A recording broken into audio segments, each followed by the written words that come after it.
students. So today we will continue with the same chapter, that is chemical reactions and equations. So I am going slowly so that you understand properly. Okay, open page number 6. So first let us discuss the solutions of homework questions. Question number 2. In question number 2, hydrogen plus chlorine gives hydrogen chloride. So hydrogen we write like this, plus chlorine gives hydrogen chloride. It is very easy. So it will be 2 here. Then what is the second part? Barium chloride plus aluminum sulfate gives barium sulfate plus aluminum chloride. Barium chloride, that is BaCl2 plus aluminum sulfate. Aluminum, how we write aluminum sulfate? Do we write it like this? No.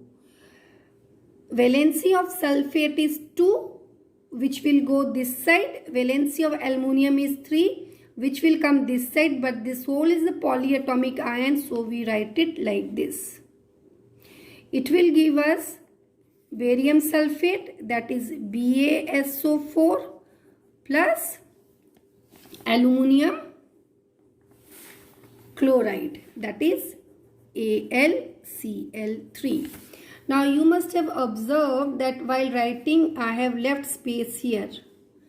Why? So that I can write the number here.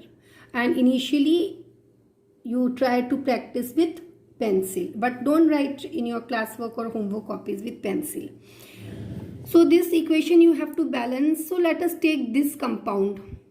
Okay, you can take this also, you can take any, but you should balance all the atoms. But for the sake of convenience, let us take this. Okay, now this contains aluminum, it contains sulfur, it contains oxygen, but it doesn't contain barium and chlorine.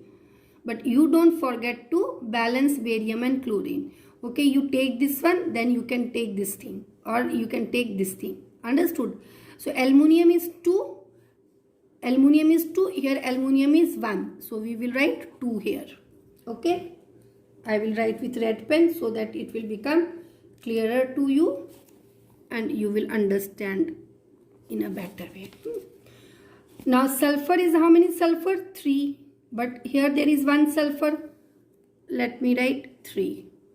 How many oxygen? 4 3s are 12.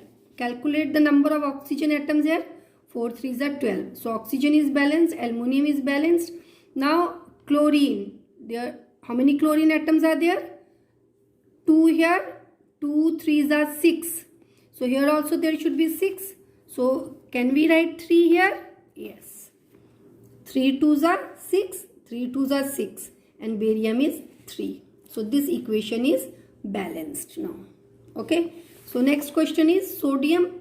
This one. Sodium plus water gives sodium hydroxide plus hydrogen. So sodium, how we write sodium? Sodium plus water, can you see, gives, what does it give? Sodium hydroxide plus hydrogen. Understood? Sodium is 1, sodium is 1. Hydrogen 2, how many hydrogen are there? 3. Here there is 1 oxygen, here there is 1 oxygen. So only hydrogen is not balanced. 2 hydrogen, 3 hydrogen. Now what to do? We have to balance it. How to balance it? So let us write here 2. So this will be 4 hydrogen. Hydrogen is 4. Here in order to make it 4 we will write 2 here. Here also 4 hydrogen, but now other atoms have increased in number. Oxygen is 2. Here also oxygen is 2. That is okay. Sodium is 2. So we can write here 2 here also. Okay. So now this equation is balanced. Okay. Now students, question number 1, that one you do in homework classwork. I will just dictate the answer. Why should a magnesium ribbon be cleaned before burning in air?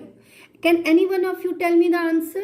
You can send the answer through voice message also, or you can write also. Why magnesium ribbon should be cleaned with, or it should be cleaned with sandpaper before burning in air? I will give you a hint. Magnesium is highly reactive, and in air there are other gases are also present like carbon dioxide, hydrogen. So why it should be cleaned? Okay, I will tell you the answer.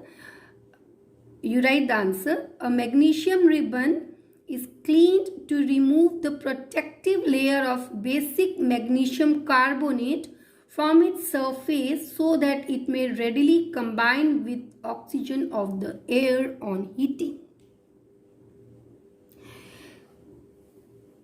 Students, because magnesium is present in air.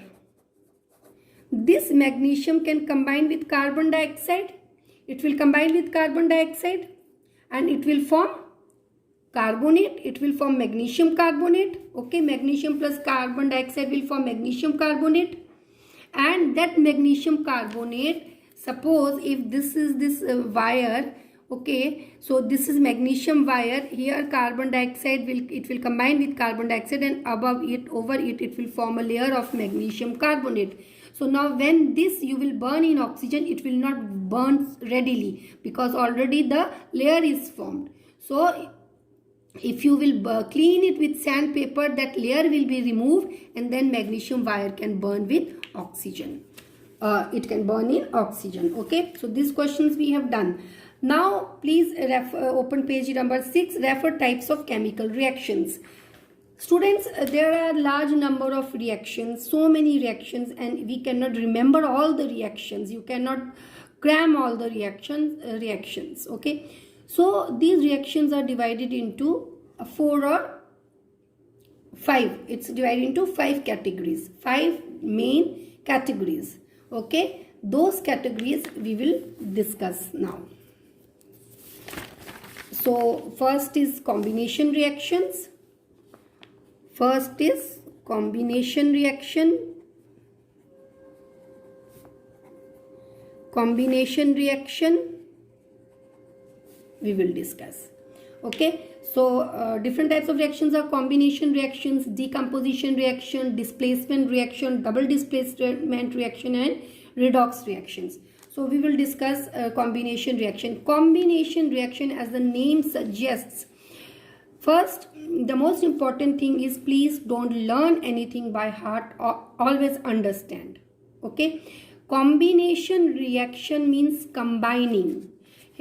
Here two reactants, as the name suggests, they combine to form one main product.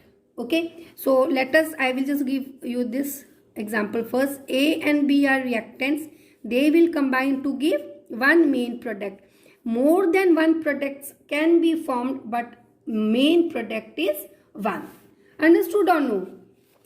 So you please refer this diagram, figure 1.3. Now here, take a small amount of calcium oxide or quicklime in water. Slowly add water to this. Touch the beaker. Do you feel any change in temperature? Here you have taken what? Calcium oxide, which is also called as quicklime. Okay, you have taken it. You can place the thermometer also. Okay, first you take quicklime and record the temperature. After that you add water, and after that you again record the temperature and try to touch the beaker with your hands. You will find that beaker will become very hot and thermometer will show increase in temperature, or rise in temperature can be seen in thermometer. So what does it shows? That on adding water, the reaction has taken place and so much of heat is generated that the contents of the beaker has become hot and a rise in temperature can be observed.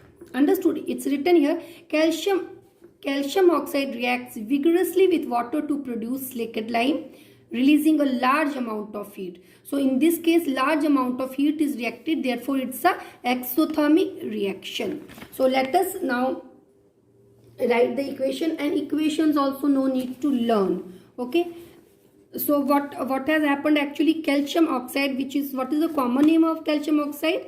That is quicklime. Generally they ask this question. So calcium oxide. Now in order to write the equations, it is very much important for you to know how to write a chemical formula. And this thing I told you last year in class 9 number of times, and I practiced how to write a chemical formula number of times. If you cannot write a chemical formula properly, you cannot write a chemical equation properly. Okay, so calcium oxide reacts with water. So calcium oxide and water are reactants, and it forms calcium hydroxide. What does it form? Calcium hydroxide, which is also called as slaked lime. Slaked lime is its common name. If I write the physical states, calcium oxide is solid. Okay, water exists in three forms, na? Ice, steam and liquid. In case of steam, you write, what you write? Gas. Okay, now what is formed? Calcium oxide, and I am writing AQ. This I have told you before. Water is a liquid here. Calcium hydroxide is formed, but where it is formed? It is formed in water. So it is an aqueous solution, and this calcium hydroxide, it is soluble in water. It dissolves completely in water, or it forms a solution or a homogeneous mixture in water. That is why it is called as aqueous. Anything forming a solution in water is called as aqueous. Okay, so then after that, just check whether it's balanced or no. It is a balanced equation. Okay, so this is calcium hydroxide. Now students, please read this. A solution of slaked lime produced in reaction 1.13 is used in whitewashing walls. This is a slaked lime. Slaked lime in water is used for whitewashing wall. Okay. Calcium hydroxide reacts slowly with the carbon dioxide in the air to form a thin layer of calcium carbonate on the walls. Calcium carbonate is formed after 2 or 3 days of whitewashing and gives a shining finish to the walls. It is interesting to note that the chemical formula of marble is also CaCO3. It's very easy. Now this is used to, what is used? This calcium hydroxide is used to whitewash the walls. Okay. Now in the air, carbon dioxide is also present. Now this reacts with carbon dioxide slowly and slowly. Okay, and after it reacts with carbon dioxide, what is formed on the walls? Calcium carbonate is formed on the walls. Okay, understood? Because it is like this one is used for whitewashing, it's on the walls. Air is also there in the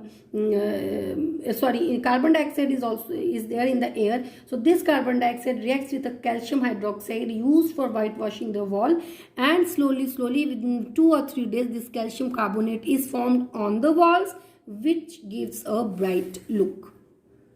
Okay, you can see. Now here calcium hydroxide is what? Aqueous. Carbon dioxide is gas. Calcium carbonate, can anyone tell me? It is, see here, we are solid. Okay, and water is liquid. So I hope you have understood.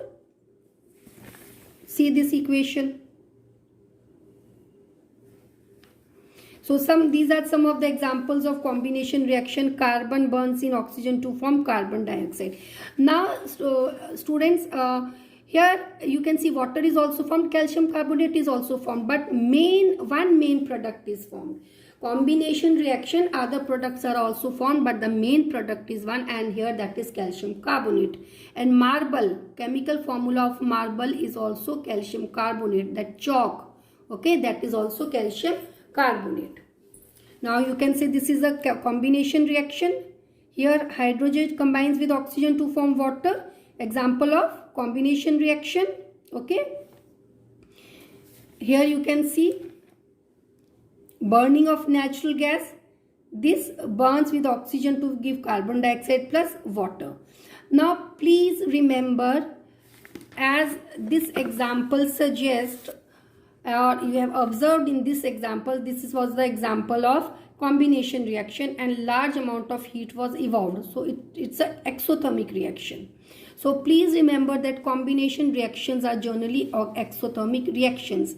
This is a combination reaction. So carbon burns in air to form carbon dioxide, but anything that burns in air produces energy, which can be in the form of light and heat. So generally combination reactions are exothermic in nature. Okay, so you can see burning of natural gas, though it is not written here heat, but it is a exothermic reaction. Respiration is also exothermic reaction because energy is released. The food in the cell, food reaches cell, and in the cell the food simple food, glucose, it combines with oxygen, it forms carbon dioxide, it forms water, and energy is given out, and that energy only we are using. So respiration is also an endothermic reaction. The respiration is a exothermic reaction in which the heat is given out. Okay, this you can see, this is a exothermic reaction, or this is the equation of respiration.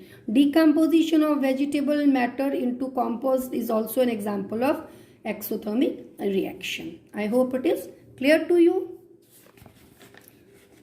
Please open page number 8. Now I will give you the introduction of decomposition reaction, and we will discuss it in next class. Decomposition, very easy. Decomposition reaction. Decomposition, as the name suggests, to decompose, to break.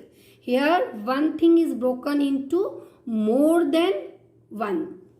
Okay, reactant is broken to give more than one products.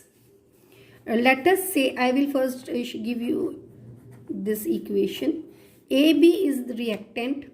Okay, this AB, now decomposition reactions are endothermic because it needs heat to occur. So this compound will not decompose, it will not break unless or until it will absorb heat. So it's a endothermic reaction. So this compound on, so reaction condition I can write heat. This compound on absorbing heat breaks and forms products. These products. So this is a decomposition reactions. Okay. So today we will do till here. Rest we will do in next class. Thank you, students.